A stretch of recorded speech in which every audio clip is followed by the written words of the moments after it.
네, 이제 하나님 말씀 나누도록 하겠습니다. 오늘 하나님 말씀은 사도행전 17장 10절에서부터 15절까지의 말씀이 되겠습니다. 사도행전 17장 10절에서부터 15절, 사도행전 17장 10절에서부터 15절 말씀을 제가 받들어 봉독합니다. 밤에 형제들이 곧 바울과 실라를 베레아로 보내니 저희가 이르러 유대인의 회당에 들어가니라. 베레아 사람은 데살로니가에 있는 사람보다 더 신사적이어서 간절한 마음으로 말씀을 받고 이것이 그러한가 하여 날마다 성경을 상고하므로 그 중에 믿는 사람이 많고 또 헬라에 귀부인과 남자가 적지 아니하나 데살로니가에 있는 유대인들이 바울이 하나님의 말씀을 베레아에서도 전하는 줄을 알고 거기도 가서 무리를 움직여 소동케 하거늘 형제들이 곧 바울을 내어 보내어 바다까지 가게 하되 실라와 디모데는 아직 거기 유하더라. 바울을 인도하는 사람들이 데리고 아덴까지 이르러 바울에게서 실라와 디모데를 자기에게로 속히 오게 하라는 명을 받고 떠나니라. 아멘. 오늘은 말씀으로 고난을 극복하라. 그러니까 말씀으로 우리가 이 고난을 극복할 수 있는 우리 모두가 되길 바라겠습니다. 자, 사도행전 17장의 말씀을 보았는데요. 지금 사도 바울이 전도여행을 가고 있습니다.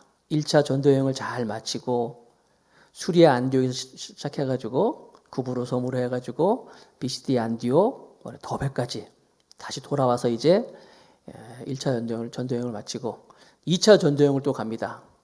오늘 본문은 2차 전도여행의 그 중간쯤에 있는 사건입니다.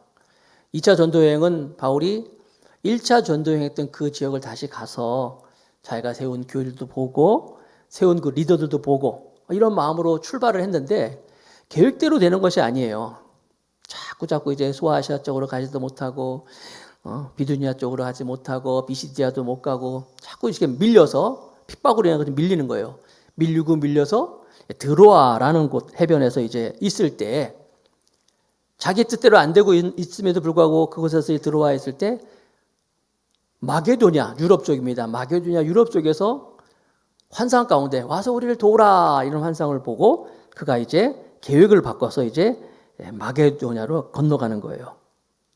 그래서 이 마게도냐로 이제 출발하는 이 사도 바울의 이 발걸음이 결국은 전 유럽을 통하여서 나중에는 당시 세계의 중심이었던 로마에까지도 가게 되는 거예요. 그러니까 핍박과 어려움이 더 큰 비전을 이루게 했다는 거예요. 우리도 지금 나라적으로 또 개인적으로 어려움이 있습니다. 많은 고통이 있는데 그러나 이 어려움이 고통이 우리로 하여금 어쩌면 하나님의 뜻이 있어서 더 큰 하나님의 계획과 꿈을 이룰 수 있는 계기가 되고 동기가 될 줄로 믿습니다. 기도하고 좌절하지 말고 하나님을 바라보면 이 고난이 더 큰 비전을 갖게 한다는 것을 믿으시기 바랍니다. 그래서 이제 마게도냐 유럽의 첫 번째 성 빌립보 성에 들어가게 됩니다. 거기에 가서 이제 복음을 전하기 위해서 회당을 찾았는데 회당이 없었어요. 그래서 이제 해변가에서 이제 있는데 거기서 루디아라는 자주장사 여인을 만납니다. 이 루디아가 바울의 이야기를 듣고 바울 일행에게 숙식을 제공하면서 이제 집을 제공했어요. 그래서 그곳에서 이제 전도를 하라고 하는데 자꾸 이 귀신 들린 점치는 여인이 따라다니면서 하나님의 사람이다, 하나님의 복음을 전한다, 막 이 사실을 다 얘기하기 때문에 며칠간 피해 다니다가 결국은 바울이 그 여인을 예수님의 이름으로 고쳐주죠. 좋은 일을 했는데 그 좋은 일로 인해 가지고 그것이 이제 잘못돼 가지고 그 귀신 들린 여인을 통해서 돈을 벌고 있던 사람들이 바울을 이제 고발하죠. 병을 고쳤다는 것을 얘기하는 것이 아니라 이 사람이 이 성을 소동케 한다. 그래가지고 이제 바울과 실라가 감옥에 갇힙니다. 빌립보의 감옥에. 빌립보의 감옥에 갇혀 있을 때 그들은 무엇 했냐면 찬송을 했어요. 하나님을 노래하고 하나님을 찬양했어요. 매를 맞고 감옥에 갇혀 있으면서도 그들은 하나님을 향하여서 노래했을 때 옥문이 열리고 또 거기서 나오게 됩니다. 그래서 빌립보에서 이제 간수가 믿게 되고 또 바울을 감옥에 가뒀던 그 사람들이 바울이 로마 사람이라는 걸 알고 놀래서 이제 로마 사람들은 함부로 그렇게 하면 안 되거든요. 이제 속히 떠나라 그래가지고 이제 바울이 그곳을 떠납니다. 떠나서 빌립보에서 120km 떨어져 있는 데살로니가라는 곳에 갑니다. 데살로니가는 그 마게도냐 지역의 수도였어요. 부유한 상업 도시였는데 그곳에서 거긴 또 회당이 있었기 때문에 회당에서 성경에 보면 새 안식일 동안 바울이 거기서 예수 그리스도를 증거했다라고 말씀하고 있습니다. 사도행전 17장 2절과 3절의 말씀이 이것을 증거하고 있습니다. 바울이 자기의 규례대로 저희에게로 들어가서 새 안식일 3주 동안 새 안식일의 성경을 가지고 강론하며 뜻을 풀어 그리스도가 해를 받고 죽은 자 가운데서 다시 살아날 것을 증명하고 이르되 내가 너에게 전하는 이 예수가 곧 그리스도라 하니 3주 동안 성경을 그가 강론하면서 예수님이 해 받으신 것, 그 십자가에 돌아가신 것, 그리고 그 예수가 그리스도라는 것을 전했다는 거예요. 이렇게 전했을 때 거기 있는 많은 사람들이 당시에 그 귀부인들이라고 그랬어요. 귀부인이면 헬라인인데 로마 사람들이에요. 이 사람들도 부자들, 많은 사람들이 이제 주께로 돌아오는 능력이 나타납니다. 그러니까 바울이 복음을 전했을 때 예수 그리스도를 증거할 때 그 복음을 증거하면서 이것을 말로만 하는 것이 아니라 예수 그리스도를 증거할 때 놀라운 또 능력이 나타나는 것을 알 수가 있는 거예요. 복음을 증거할 때 우리가 말로 증거하지만 말뿐만이 아니라 바울이 데살로니가에서 증거할 때 놀라운 능력도 함께 있었다는 거예요. 그것을 어디 증거하고 있냐면 데살로니가 전서 1장 5절에 이렇게 말씀하고 있는 거예요. 이는 복음이 데살로니가 전서 1장 5절에 이는 우리 복음이 말로만 너에게 이른 것이 아니라 그러니까 그 데살로니가에서 나중에 편지를 쓰면서 다시 얘기하잖아요. 그때 내가 말로만 한 것이 아니라 능력과 성령과 큰 확신으로 된 것이다 라고 말하고 있어요. 오늘도 저는 이렇게 하나님 말씀을 증거하지만 이 증거할 때 이 말씀이 그냥 말로만 그치는 것이 아니라 이 말씀이 정말 살아있는 하나님의 말씀이 되어서 능력이 되어서 여러분의 심령을 강타하고 또 내 죄가 깨달아지고 또 기도하고 회개하고 그러면 하나님이 또 날 용서해 주시고 또 내가 잘못된 것은 끊어버리고 그래서 이런 놀라운 능력의 역사가 있길 축복하겠습니다. 데살로니가에서 많은 사람들이 예수님을 믿으니까 유대 지도자들이 깜짝 놀라는 거예요. 이러다가 또 다 예수 믿겠다. 그래가지고 거기에 사람들이 이제 성경에 보니까 괴악한 자들이라 그러는데 일종의 폭력배 같은 사람들을 막 동원해가지고 막 소동을 일으키게 한 거예요. 데살로니가에서. 그래서 거기서 또 마찬가지로 빌립보처럼 이제 거기 사람들을 막 소동해가지고 천하를 어집게 하는 사람이다라고 고발을 또 하는 거예요. 왜냐하면 당시 행정적인 걸 관리하고 있던 로마 입장에서 보면 자기들이 다스리는 곳이 조용히 있으면 제일 좋은 거예요. 하여튼 소요가 일어나면 소동이 일어나면 제일 안 좋은 거거든요. 그래서 이 관료들 입장에서는 소동이 일어나고 폭동이 일어나면 굉장히 민감한 거예요. 그걸 알아가지고 이 사람들이 막 바울과 실라를 그렇게 체포하고 이 사람들이 막 소동하는 사람이라 했을 때 이제 야손이라는 사람, 바울로부터 이제 은혜를 많이 입었던 한 사람이 체포된 이 바울과 실라를 보를 받고, 그러니까 요즘 말로 하면 보석금, 돈을 좀 주고 이제 풀어준 거예요. 그리고 나서 이제 그들을 옮깁니다. 다른 곳으로 이제. 그러니까 도망을 가는 거예요. 그래서 이제 계속 도망만 가는 거니까 일이 안 되는 거예요. 잘 될 것 같으면 유대인들이 와가지고 방해를 하고 소동을 일으키고 고발을 하고 고소를 하고 또 잡히고 또 돈 주고 보석 돈 내고 또 풀려나고 막 이러는 거예요. 그래서 그곳에서 베레아라는 곳으로 이제 데살로니가에서 베레아라는 곳 약 80km 정도 떨어져 있는 곳으로 이제 갑니다. 가는데 어떻게 표현하고 있냐면 그 갈 때 밤중에 갔다 이렇게 표현하고 있어요. 볼까요? 사도행전 17장 10절 밤에 형제들이 곧 바울과 실라를 베레아로 보내니 밤에 껌껌할 때 급하니까 여러분 뭐 낮에도 갈 수 있는데 지금 급하거든요. 돈 주고 이제 갇혀 있는 그 사람들을 이제 풀어내서 이제 밤중에 그들을 이제 베레아로 보내는 거예요. 밤에 80km 떨어진 곳으로. 여러분 제가 성주순례를 가보니까 바울이 갔다 이렇게 베레아라든지 이렇게 쭉 가봤어요. 지금이야 뭐 도로가 있지만 당시에는 이렇게 도로가 있는 좋은 길이 아니었어요. 또 그 지역 자체도 험하고 또 밤중에 여러분 깜깜한 밤에 어디를 간다는 것, 험한 길을 간다는 것 쉽지만은 않은 거 아닙니까? 그럼에도 불구하고 밤에 형제들이 바울과 실라를 베레아로 보내는 거예요. 그런데 바울은 여러분 아시다시피 바울이 그 빌립보에서 감옥에 갇혔을 때 밤중에 매를 맞고 밤중에 그가 깨어나서 찬송을 불렀잖아요. 마찬가지로 바울은 이 밤중에 자기가 고통 가운데서 배려하러 가면서도 바울은 아마도 그 마음속에 불평이나 불만이 아니라 짜증내지 아니하고 노래하는 사람이었을 거예요. 바울에게는요, 자신이 그 하나님을 찬양하고 노래할 분명한 이유가 있었어요. 노래할 이유가 뭐냐면 내가 복음을 전하는 것, 내가 복음을 증거하는 것, 이 사실이 그에게는 누구도 그칠 수 없는 노래였던 거예요. 그래서 여러분, 밤중에 노래하는 이 바울, 밤중에 길을 떠나면서도 그러나마 하나님을 찬양했을 거예요. 신앙의 사람은, 믿음의 사람은 낮에도 찬양하는 것도 좋고 하나님을 노래하는 것도 중요하지만 진짜 신앙은 어떤 거예요? 이 밤중에 노래하는 거예요. 어려움 가운데 노래하는 거예요. 여러분, 집안에서도 자녀들이 엄마 아버지가 잘 되고 집안에 아무 이상이 없고 또 뭐 잘 먹고 자녀들 잘 양육하고 또 원하는 걸 잘 해주고 할 때 자녀들이 엄마 아빠 고맙습니다. 아빠 고맙습니다. 용돈도 주고 뭐 학교도 보내주고 감사합니다. 감사합니다 할 수 있어요. 잘 될 때. 그러나 집이 쫄딱 망해버리고 말이에요. 진짜 집도 다 날리고 조그만 새빵 같은 데 올라가서 또 애들도 자기도 나가서 일하면 안 될 정도로 형편이 그렇게 돼가지고 아이들이 나가가지고 막 아르바이트하고 아르바이트 뭐 뻔하지 않습니까? 뭐 주차장 같은 데서 막 이렇게 막 그런 것도 하고 뭐 밤늦게 일하고 그러고 애들이 지친 몸으로 들어와서 그리고 들어와서 엄마한테 아빠에게 엄마 고마워요.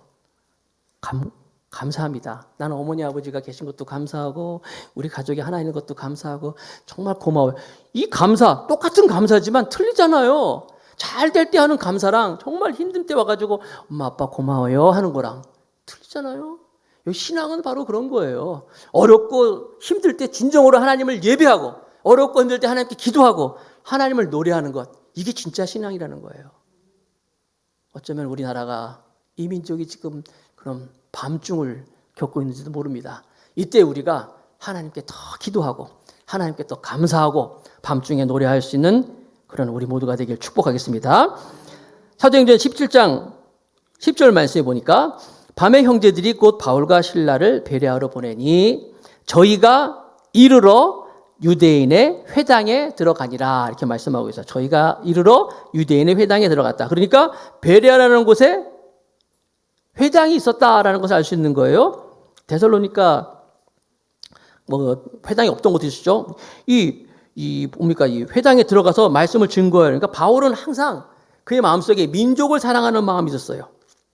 그래서 이제 그것의 말씀을 전하는데 봅시다. 사도행전 17장 11절 12절 말씀에 보니까 베레아가 어떤 곳인가라고 말씀하고 있는데 베레아 사람은 데살로니가에 있는 사람보다 더 신사적이어서 간절한 마음으로 말씀을 받고 이것이 그러한가 하여 날마다 성경을 상고함으로 그 중에 믿는 사람이 많고 또 헬라의 귀부인과 남자가 적지 아니하나.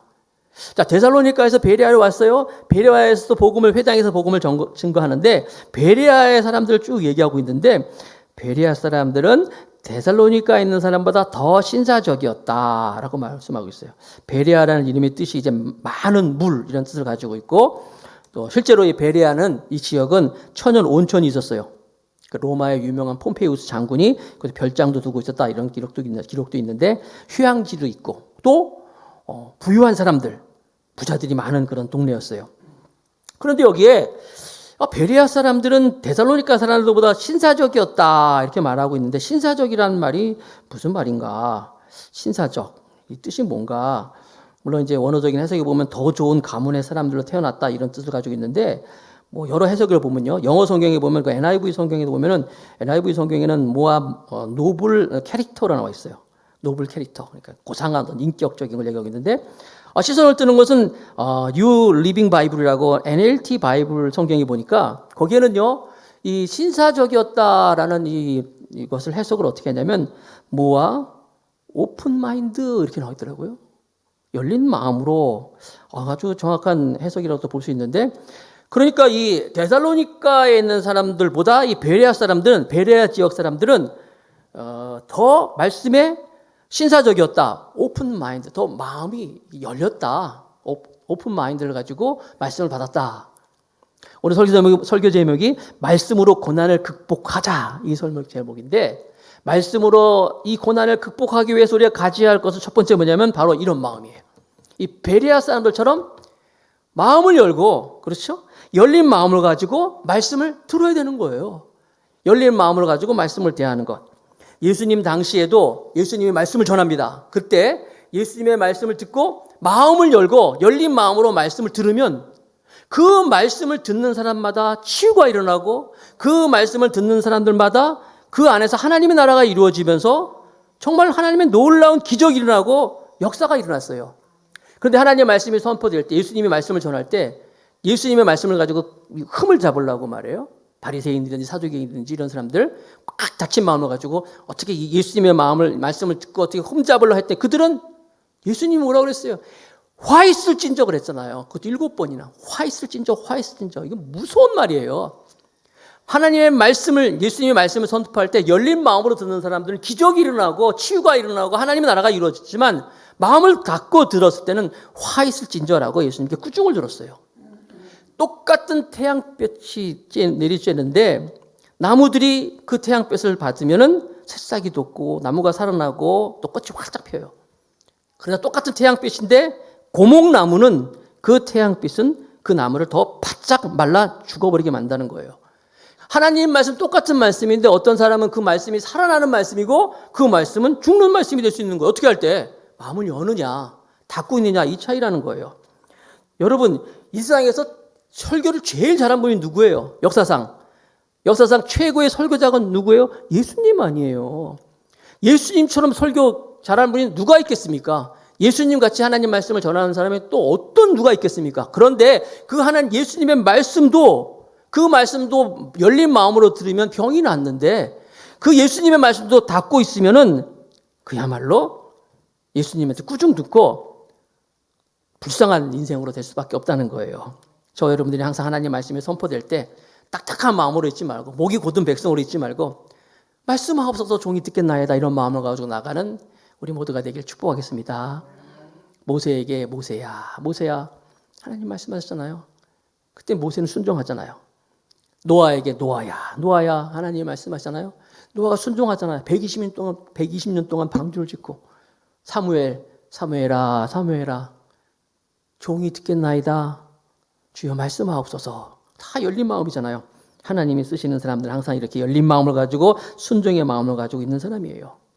또 누가 얘기를 할 때요. 그게 하나님의 말씀으로 비추어 봤을 때 그게 정말 하나님의 말씀이라면 열려 있어야 돼요.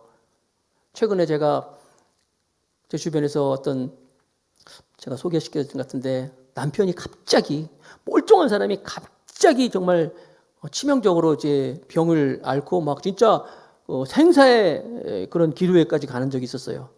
그래가지고 이제 그 아산병원에 입원시키고 이제 이 아내가 너무너무 힘든 상태에서 이제 딸이 하나 있는데 초등학생 딸을 데리고 이제 남편을 만나러 가는데 막 정신이 없는 거예요. 뭐 지금 갑자기 닥친 상황에 막 그러는데 옆에 같이 병원을 가고 있는 딸이 그러더라는 거예요.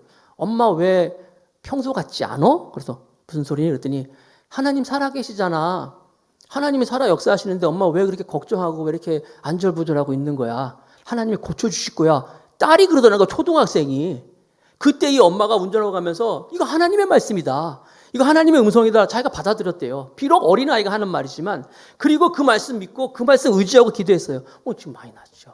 그래서 암치료도 안 받아도 되고 지금 거의 지금 굉장히 많이 회복이 되고 있어요.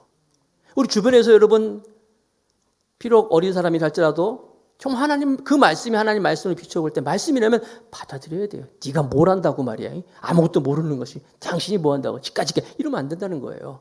항상 여러분 옆에서 우리가 하나님의 말씀으로 용기를 주고 격려하고 정말 말씀에 열려서 우리 자신이 하나님께 나아가는 우리 모두가 되길 축복하겠습니다. 다윗 왕 높은 위치에 있는 왕이었어요. 당시 3권을 다 가지고 있던 사람이었어요.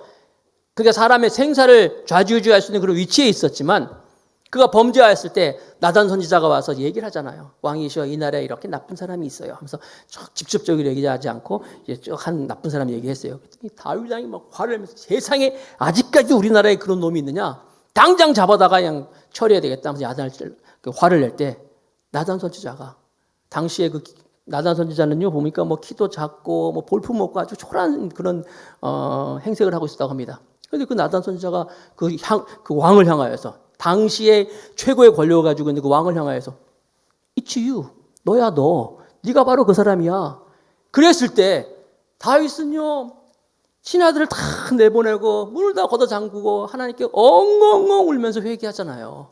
내가 잘못했습니다. 그 초라한 선지자가 당신이 바로 나쁜 사람이다 지적했을 때 이게 하나님의 사람이에요. 결국 하나님께서는 그 다윗을 후뚝 세우시고 또 그 다윗을 통하여서 메시아가 나오는 귀한 은혜를 베풀어 주지 않습니까? 열린 마음을 가지고 항상 하나님의 말씀은 하나님의 기준을 가지고 하나님의 말씀이 선포될 때 열린 마음으로 주여 말씀하옵소서 종이 듣겠나이다 이럴 때 우리는 어떤 어려움도 극복할 줄로 믿습니다. 두 번째로 오늘 말씀해 보면 우리가 고난을 극복하려면 하나님의 말씀을 사모해야 한다. 오늘 말씀해 보면 사도행전 17장 11절 말씀에 베레아 사람들은 데살로니가에 있는 사람보다 더 신사적이었고 또 보니까 간절한 마음으로 말씀을 받고 간절한 마음을 가지고 간절한 마음 아시죠 여러분? 기도할 때도 간절히 기도하옵나이다. 정말 간절한 마음을 가지고 마음을 다하여서 하나님의 말씀을 받았다는 거예요. 하나님의 말씀을 간절히 받았다는 거예요. 간절한 마음을 가지고 우리가 이렇게 하나님의 말씀을 간절히 받아들이고 사모하는 마음이 있다면 그리고 그 말씀이 우리 가운데 있기만 한다면 어떤 어려움이 있다 할지라도 우리는 이 어려움을 극복할 줄로 믿습니다. 말씀이 우리 가운데 있으면 중국이라는 나라가 지금 이 교회들이 굉장히 핍박을 많이 받고 있죠. 전 세계에서 크리스찬이 제일 많은 나라가 사실 중국이에요. 미국이 아니라. 중국에 크리스찬이 제일 많은데 뭐 사람이 많아서 그런 것도 있겠지만은 그거보다도요 중국에 있는 그 지하교회, 삼자교회가 아니라 지하교회 사람들은요 그렇게 말씀을 사모한다고 합니다. 그래서 이제 거기는 이제 목회자를 선생님이라고 부르는데 목사님이랑 안 그러고 선생님이라고 그러는데 이제 중국 선교하신 분들, 선교했던 분들 얘기 들어보면은 그러니까 이 교회 중국에서 교회들이 막 부흥하고 그럴 때 하나님께서 복을 주셔가지고 중국이라는 나라가 막 진짜 막 부흥도 막 했어요. 경제적으로 막 부흥하고 그러는데 그때 이제 선교사들이 가서 이제 말씀을 전하면요 대단했다고 합니다. 그냥요 우리처럼 시간을 정해놓고 예배 드리는 것이 아니라 그리고 또 예배가 있다 누가 와서 뭐 집회가 있다 그러면 멀리서부터 사람들이 그냥 온대요. 마치 우리나라가 70년도에 엑스폴로 74 막 이런 거 할 때 막 여의도에 막 100만 명이 모여가지고 막 예배하고 있잖아요. 그런 것처럼 막 몰려오는 거예요. 몰려와서 그때도 막 여의도에서 와서 자고 막 그랬잖아요. 그때 그런 것처럼 중국 사람도 와가지고 며칠 동안 그냥 먹고 자고 막 거기서 그래서 말씀을 듣는다는 거예요. 예배도요. 뭐 아침에 예배 드리고 점심 예배 드리고 저녁 예배 드리고 막 시간도 정해놓지 않고 그럼 막 이 강사들이 막 힘들어가지고요. 예배 전하고 숙소에서 쉬고 있으면 똑똑똑똑 선생님 1시간만 더 해주세요. 막 이런데요. 이렇게 말씀을 막 사모하는 거예요. 여러분 근데 우리는 지금 우리가 현실이 어떻습니까? 교회들이 지금 예배 시간을 조금만 넘기면 목사님 시간 다 지났는데 막 이러지 않았어요? 찬송가 이거 5절이네 막 이러지 않습니까? 어쩌면 하나님께서 우리에게 그런 마음을 회초리를 드시고 니네 그럼 예배 한번 제대로 한번 들어봐라고 어쩜 회초리를 드는지 모르겠어요. 예배를 못 드리고 있잖아요. 지금요. 함께 모여서 하지 못하잖아요. 다시금 우리가 원점으로 돌아가서 하나님의 말씀을 사모하고 정말 이 말씀을 내 말씀을 받아들이고 한다면 하나님은 다시금 우리에게 하나님의 놀라운 은혜를 허락해 줄 줄로 믿습니다. 항상 여러분 이 건강한 사람도 그 사람이 건강하냐 안 건강하냐 보면은 먹는 거 보면 알잖아요. 젓가락 가지고 하면은 그건 벌써 몸이 건강이 안 좋으면 밥맛이 없어요. 그러나 건강한 사람은 어때요? 그냥 뭐 숟가락 가지고 팍 퍼가지고 먹잖아요. 건강 이상 없잖아요. 영적으로도 마찬가지예요. 하나님 말씀이 선포될 때 정말 내 말씀으로 받아들이고 내 말씀으로 사모하고 한다면 그 사람은 어떤 어려움이 있더라도 어떤 환난 가운데서도 고난을 극복할 줄로 믿습니다. 미국에 가면 옐로우스톤이라는 국립공원이 있는데 이 국립공원은 사파리예요. 우리나라 용인에 있는 그 사파리처럼 그런 조그마한 게 아니라 정말 넓은 그냥 공원이야. 국립공원. 그래서 거기에는 진짜 야생 동물들을 막 풀어가지고 이렇게 차를 타고 가면서 이제 찾아서 보고 막 그러는 거예요. 특별히 그 옐로우스톤은 그 곰들이 많은 그런 그 공원으로 유명합니다. 야생 곰들을 볼 수 있는 거예요. 근데 옐로우스톤 그 입구에는 노란 글씨로 써 있습니다. 곰에게 절대 먹을 것을 주지 마시오. 이렇게 써 있대요. 곰에게 절대 먹을 것을 주지 마시오. 근데 어떤 사람이요, 거기 가가지고 이제 사람 막 다니다 보면 이제 곰이 진짜 나타납니다. 곰이 막 옵니다. 그러면은 가지고 있던 먹을 거 있잖아요. 과자 같은 거 신기하니까 주려고 막 합니다. 그러면 그냥 뒤에서 삑! 사람들이 따라오면서 절대 먹을 거 주지 마세요. 그런데요. 그거 못 드냐? 그래도 아무도 없으면 주려고 그러면 기사가, 운전기사가, 거기 선생님 그 주지 마세요. 막 그런데 그래서, 하나만 줍시다. 하나만. 당신 주지 말라니까 하나만 했더니 당신 같은 사람들 때문에 곰들이 다 죽는다는 거예요. 무슨 소리냐고 말해. 내가 이거 하나 주는 건데 내가 죽이지도 않았는데 무슨 곰이 죽습니다. 사연인즉 이 야생에 풀어놓은 곰들이 자기들이 막 사냥하고 이렇게 먹고 해서 살아야 되는데 이 곰들이 사람들이 먹을 걸 주기 시작하니까 그걸 안 한다는 거예요. 사냥을 안 하고 가만히 있다가 사람이 오면 와가지고 먹을 거를 얻어먹는 거예요. 그래서 곰이 주면 그걸 먹고 그런다는 것이죠. 그 나중에 사람들이 없으면 자기가 사냥을 해야 되는데 안 하고 가만히 있다가 그러다 죽는데요. 그러니까 곰이겠지만, 그러니까 당신 같은 사람들이 다 죽인다는 거예요. 여러분, 지금 이 시대에 곰 같은 성도들이 있어요, 지금. 그냥 앉아가지고, 목사님 말씀해 주세요. 전도사님 말씀해 주세요. 아니면 어디 무슨 말씀이 좋다고 우르르 몰려가고. 여러분, 우리가 말씀을 먹을 수 있어야 돼요, 스스로.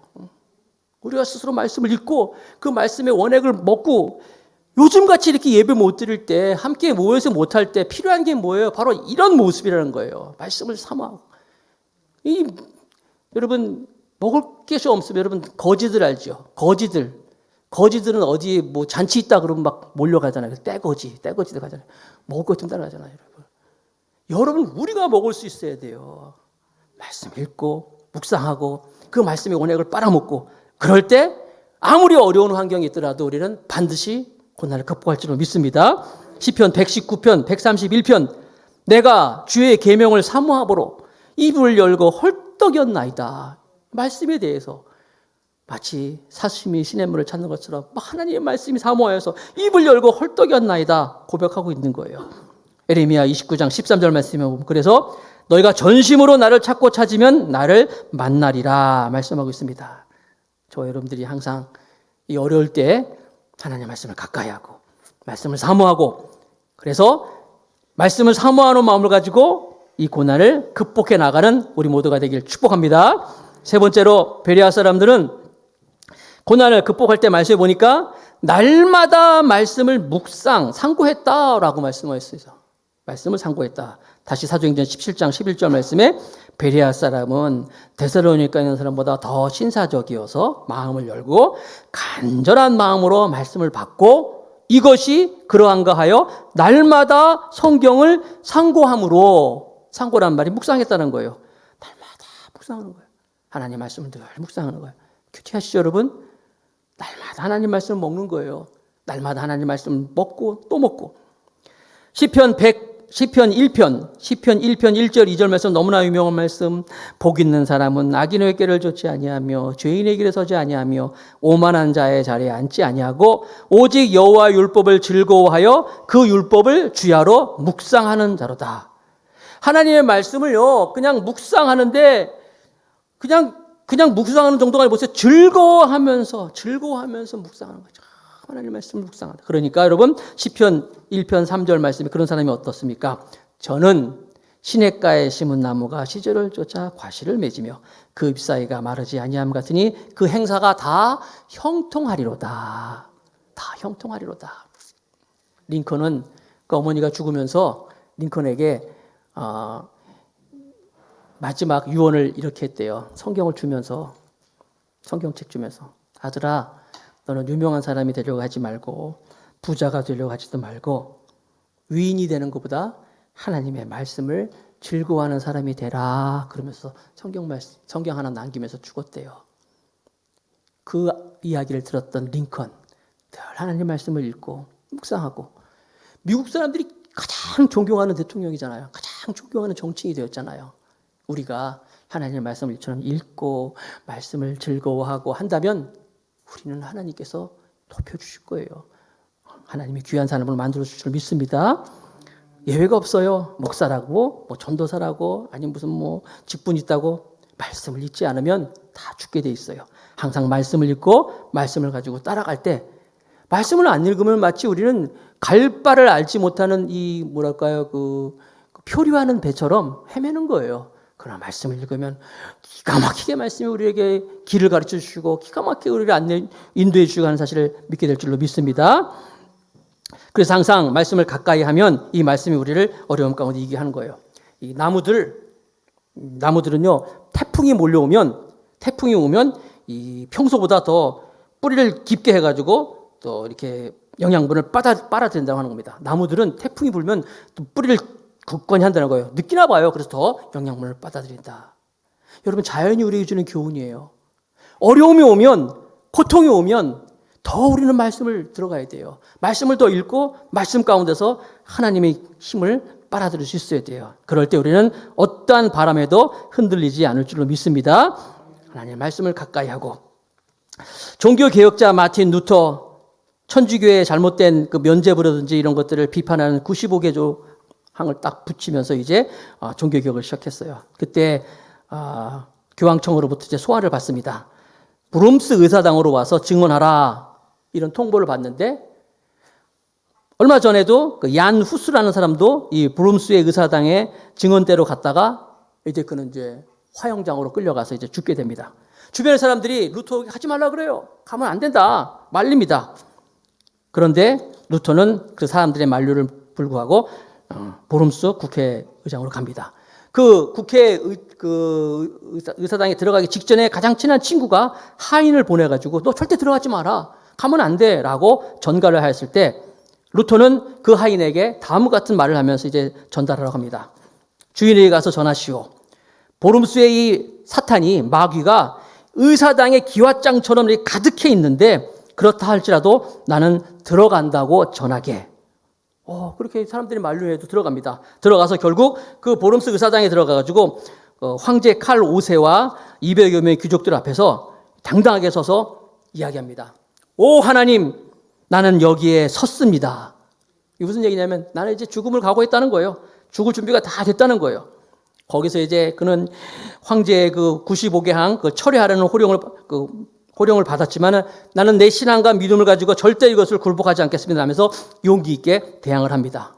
어디서 이런 힘이 나왔습니까? 무엇을 근거로 이렇게 담대한 사람이 되었습니까? 하나님의 말씀이에요.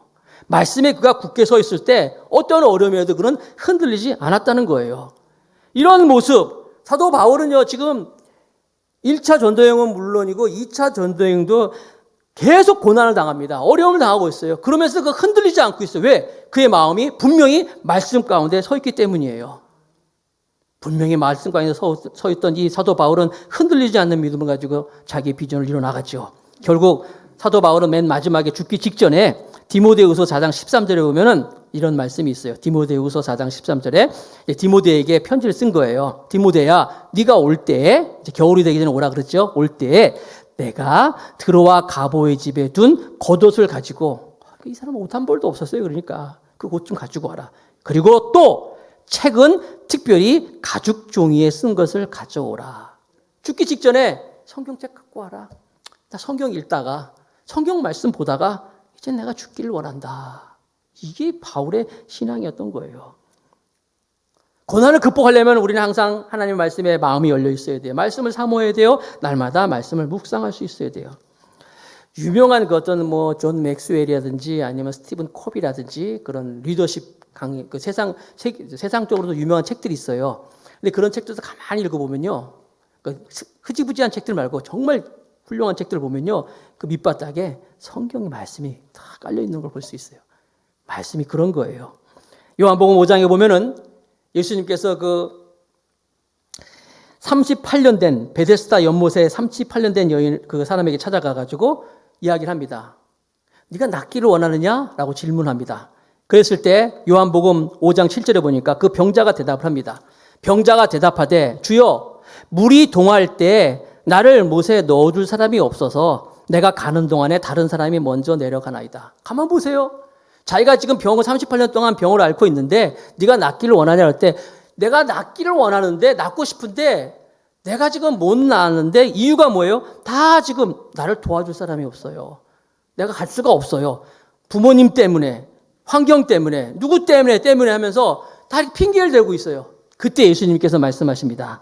요한복음 5장 8절 보시면 예수께서 가라사대 일어나 네 자리를 들고 걸어가라 하시니, 예수님이 그에게 말씀하셨어요. 그랬더니 그 사람이 곧 나와서 자리를 들고 갔다고 말씀하고 있어요. 지금 우리가 어려움을 당하고 있는 이것들은요, 코로나 때문이 아니에요. 한번 우리 주보 한번 보실래요? 우리가 지금 국가적으로 어려움 형편에 처해 있습니다. 그리고 개인도 각자의 위치에서 형태는 다르지만 다양하게 힘든 삶을 살고 있습니다. 그러나 우리가 지금 어려운 것은 코로나 바이러스 때문이 아닙니다. 돈이 없어서도 아니고 친구가 없어서도 아니고 우리를 도와주지 않아서도 아닙니다. 우리가 어려운 것은 우리 안에 말씀이 없기 때문입니다. 말씀이 있는 자들은 일어납니다. 말씀이 풍성한 자는 어떠한 어려움 속에서도 고난을 극복할 수 있습니다. 우리는 우리의 심령에 이런 말씀을 쏟아 부어 넣어야 합니다. 그래서 우리의 삶 속 현장 속에서 이 말씀이 고난이 올 때마다 말씀이 툭툭툭 튀어나와야 됩니다. 말씀이 있는 사람은 성공한 그리스도인입니다. 말씀이 없는 사람은 패배한 그리스도인입니다. 우리 안에 말씀이 있다면 우리는 불가능을 가능케 하시는 능력의 사람이 될 것입니다. 고난을 극복하려면 열린 마음을 가져야 돼요. 고난을 극복하려면 말씀을 사모해야 돼요. 고난을 극복하려면 날마다 말씀을 묵상해야 되는 거예요. 오늘 저 여러분들이 이 어려운 환경에 다시 한번 이 베레아 교회의 모습을 보면서 전능하신 하나님의 능력을 바라보면서 너희는 마음에 근심하지 말라. 하나님을 믿으니 또 나를 믿으라. 이런 말씀을 막 마음에 둬야 돼요. 폭풍 가운데 지자들이 막 힘들어할 때 내니 두려워하지 말아라. 주님이 말씀하셨잖아요. 그런 말씀을 붙잡아야 돼요. 이 말씀이 우리와 함께 하시고 말씀이 능히 이 어려움을 고난을 극복해 해 주실 것입니다. 말씀으로 고난을 극복할 수 있는 우리 모두가 되기를 주님의 이름으로 축복하겠습니다.